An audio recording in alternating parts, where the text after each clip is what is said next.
Il existe une terre où le vent semble murmurer des légendes séculaires. Un pays de roches, de bruyères et d'eau, où la nature n'est pas un décor, mais une force brute. Bienvenue en Écosse.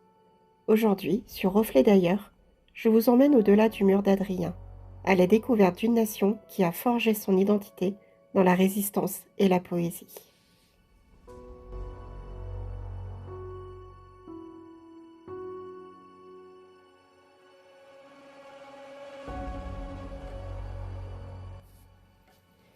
Pour comprendre l'Écosse, il ne faut pas seulement la regarder, il faut lire sa peau. Sa géographie n'est pas un simple décor. C'est un livre ouvert sur des milliards d'années d'histoire géologique. Tout commence par une ligne invisible qui balafre le pays du sud-ouest au nord-est, la Highland Boundary Fault. Cette faille est bien plus qu'une limite administrative. C'est une fracture entre deux mondes. Au sud, les Lowlands, les terres basses. C'est le visage fertile de l'Écosse.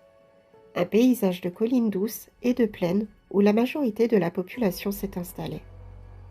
Mais dès que l'on franchit cette ligne, le relief se cabre. Nous entrons dans les Highlands.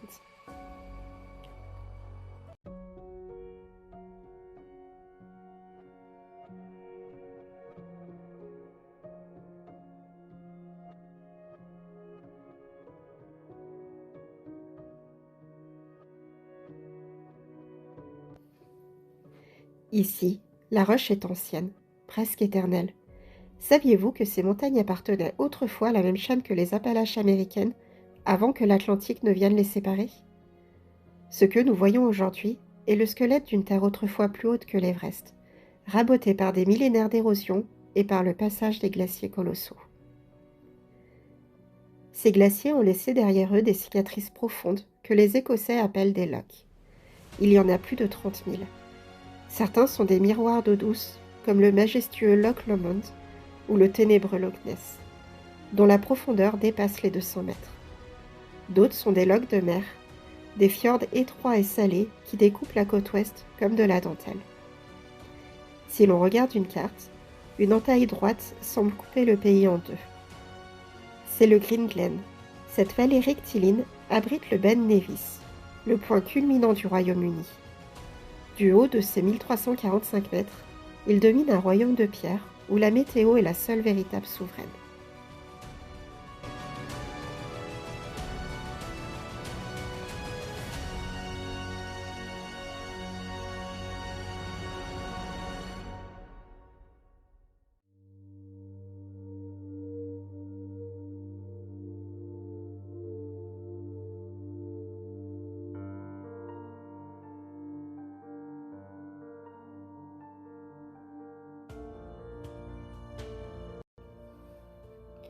Mais l'Écosse ne s'arrête pas au rivage de la Grande-Bretagne.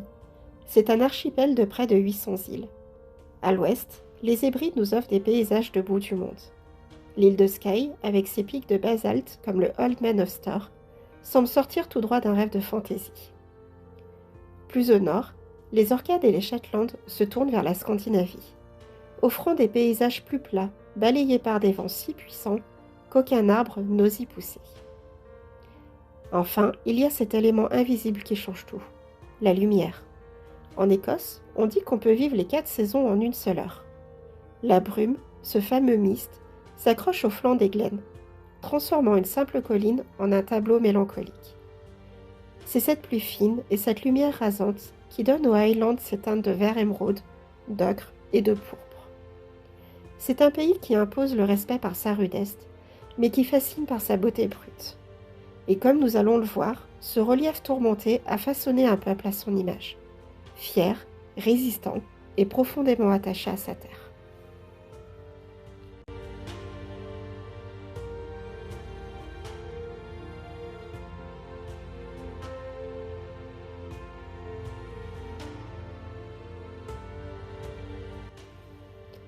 Si les paysages de l'Écosse sont grandioses, ils sont aussi hantés. Chaque vallée, chaque ruine de château raconte une histoire de résistance. Car l'histoire de ce pays est celle d'une lutte perpétuelle pour exister face à son puissant voisin du Sud, l'Angleterre. Tout commence dans la brume de l'Antiquité. Les Romains, qui avaient conquis presque toute l'Europe, se sont cassés les dents sur les tribus du Nord qu'ils appelaient les Pictes, les hommes peints. Pour s'en protéger, l'empereur Adrien fit bâtir un mur immense, marquant ainsi la naissance symbolique d'une frontière qui, 2000 ans plus tard, existe toujours.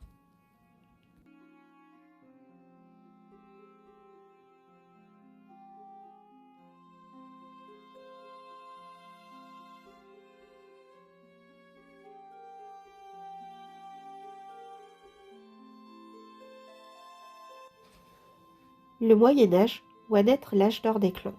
En Écosse, on n'appartient pas seulement à une nation, on appartient à une famille, à un nom. Les MacDonald, les Campbell, les MacLeod. C'est une société guerrière, régie par des codes d'honneur stricts et des rivalités sanglantes. Mais c'est face à l'invasion anglaise de la fin du XIIIe siècle que l'unité écossaise va se forger dans le sang.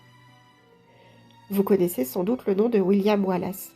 Bien au-delà du mythe cinématographique, Wallace fut l'étincelle de la rébellion, suivi par le roi Robert the Bruce. En 1314, à la bataille de Bannockburn, l'Écosse gagne sa liberté sur le champ de bataille. Pour un temps, elle devient un royaume indépendant, brillant par sa culture et ses alliances avec la France. Mais le destin de l'Écosse bascule à nouveau en 1707, avec l'acte d'union qui lie officiellement le pays à l'Angleterre pour former la Grande-Bretagne. Tout le monde n'accepte pas ce mariage forcé. C'est l'époque des Jacobites, ces rebelles qui soutiennent le retour de la lignée des Stuarts sur le trône.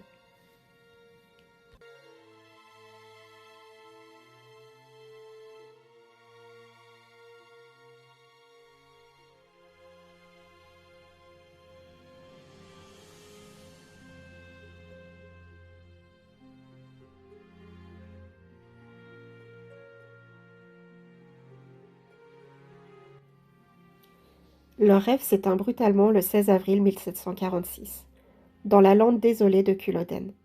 En moins d'une heure, l'armée jacobite est écrasée. Ce n'est pas seulement une défaite militaire, c'est l'arrêt de mort d'une civilisation. Après Culloden, Londres interdit le port du kilt, l'usage de la cornemuse et la langue gaélique. Les chefs de clan perdent leur pouvoir.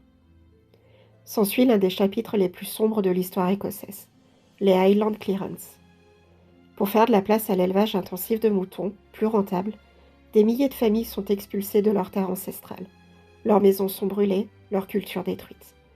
C'est ce traumatisme qui a poussé les Écossais sur les bateaux, vers l'Amérique, le Canada ou l'Australie, créant une diaspora immense qui, aujourd'hui encore, cherche ses racines dans le registre paroissiaux des Highlands.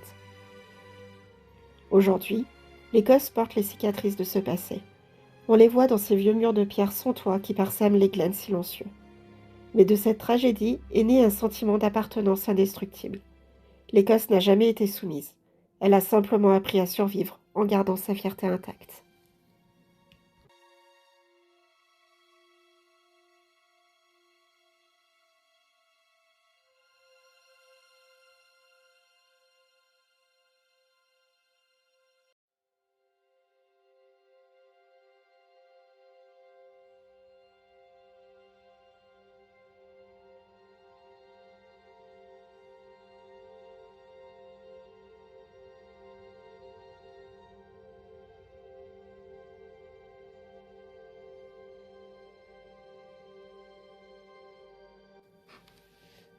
Si les paysages et l'histoire de l'Écosse sont le souffle de cette nation, son architecture en est le corps. Voyager en Écosse, c'est traverser des siècles de style où la pierre semble avoir été extraite de la terre pour défier les éléments. On ne peut pas parler d'Écosse sans évoquer ses châteaux. Il y en aurait eu plus de 3000 à travers le pays. Certains sont des forteresses imprenables, comme le château d'Édimbourg, bâti sur le bouchon de lave d'un volcan éteint. Il domine la capitale avec une autorité naturelle, protégeant les bijoux de la couronne et la célèbre pierre du destin. À l'autre bout du pays, sur la route de l'île de Skye, se dresse Eileach Donan. C'est l'image d'Épinal, un château de conte de fées posé sur un îlot, à la rencontre de trois lacs marins. Son architecture compacte et ses ponts de pierre racontent une époque où le danger pouvait venir de la mer à tout instant.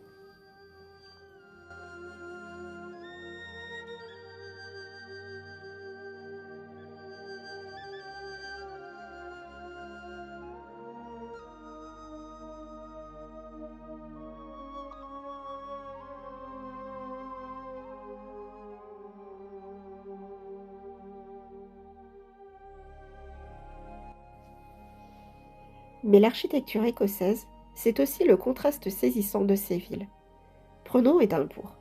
La capitale est une ville schizophrène, divisée entre la Old Town et la New Town.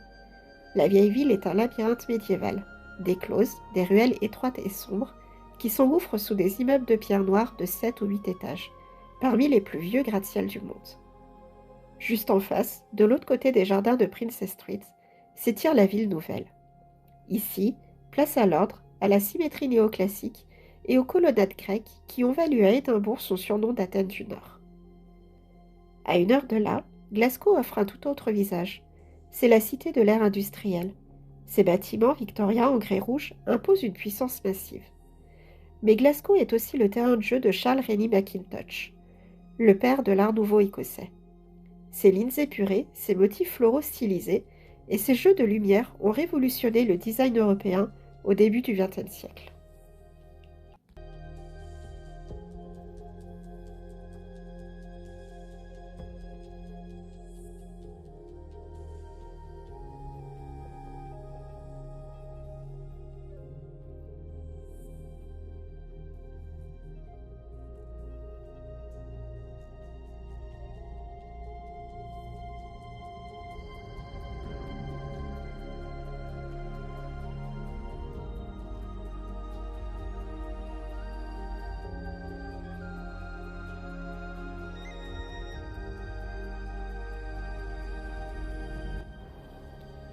Enfin, loin de l'agitation urbaine, il existe une architecture plus humble mais tout aussi fascinante.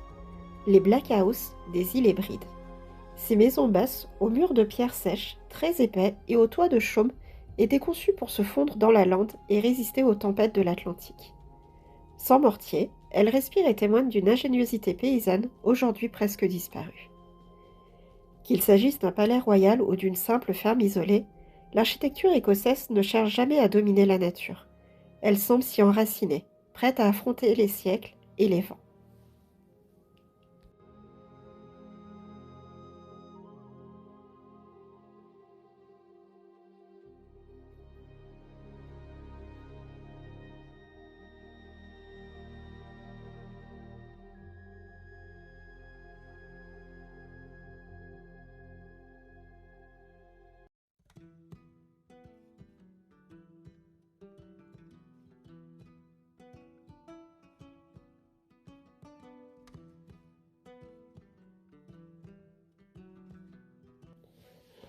Après avoir exploré ses terres et ses pierres, il nous reste à rencontrer l'âme de l'Écosse, sa culture, une identité qui ne s'est pas seulement maintenue malgré l'histoire, mais qui s'est exportée avec une fierté immense. Le symbole le plus éclatant est sans doute le tartan. Ce tissu de laine à carreaux est bien plus qu'une mode. Chaque motif, chaque couleur représente un clan, une région, une lignée. Porter le kilt aujourd'hui, lors d'un mariage ou d'un événement sportif, ce n'est pas un déguisement, c'est une déclaration d'appartenance. C'est porter son histoire sur ses épaules. Cette culture s'exprime aussi par le son, la cornemuse, est l'instrument qui fait vibrer les tripes de tout Écossais. Autrefois instrument de guerre utilisé pour effrayer l'ennemi et motiver les troupes, elle est aujourd'hui le souffle des célébrations. Mais ne vous y trompez pas, la scène musicale écossaise est aussi d'une modernité folle, mêlant mélodie gaélique ancestrale et rythme électro au rock.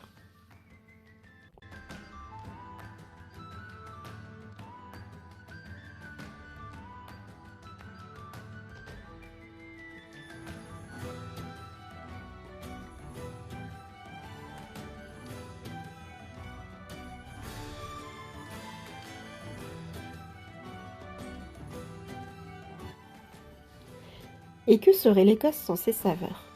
La gastronomie ici est à l'image du pays, généreuse et sans chichi. Le plat national, le haggis, cette panse de brebis farcie, est si respecté qu'on lui dédie même des poèmes. Mais le véritable trésor, c'est le whisky. Qu'il soit tourbé sur l'île d'Islay, fruité dans le Speyside ou iodé sur les côtes, le whisky est le produit direct de la géographie du pays. C'est de l'eau de source, de l'orge et du temps. Beaucoup de temps. Mais le plus grand trésor de l'Écosse, c'est son peuple.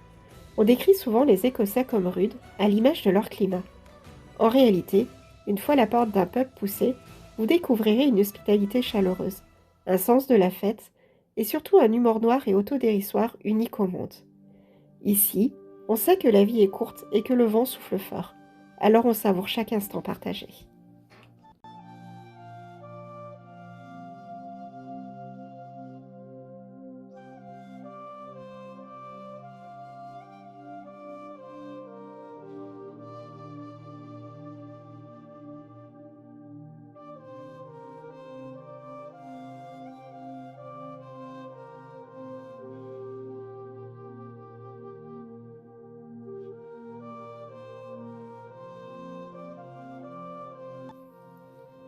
Notre voyage au cœur de l'Écosse touche à sa fin. Des sommets brumeux des Highlands aux ruelles hantées d'Édimbourg, nous avons parcouru bien plus que des kilomètres. Nous avons traversé les âges. L'Écosse n'est pas une destination que l'on coche sur une liste. C'est une terre qui vous imprègne, qui vous oblige à ralentir et à écouter le silence des lochs.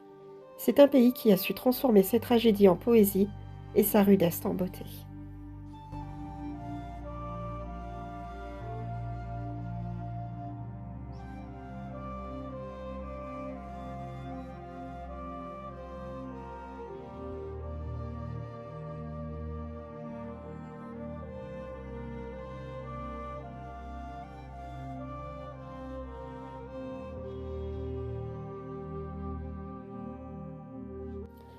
Notre voyage au cœur de l'Écosse est maintenant terminé. J'espère que je vous aurai donné envie de découvrir ce magnifique pays. Merci en tout cas d'avoir regardé cette vidéo jusqu'à la fin et n'hésitez pas à partager en commentaire vos propres souvenirs d'Écosse. La semaine prochaine, nous partons ailleurs, en Amazonie, où j'aimerais vous faire découvrir cet incroyable poumon vert. Je vous dis à la semaine prochaine, à très bientôt pour de nouveaux reflets ailleurs.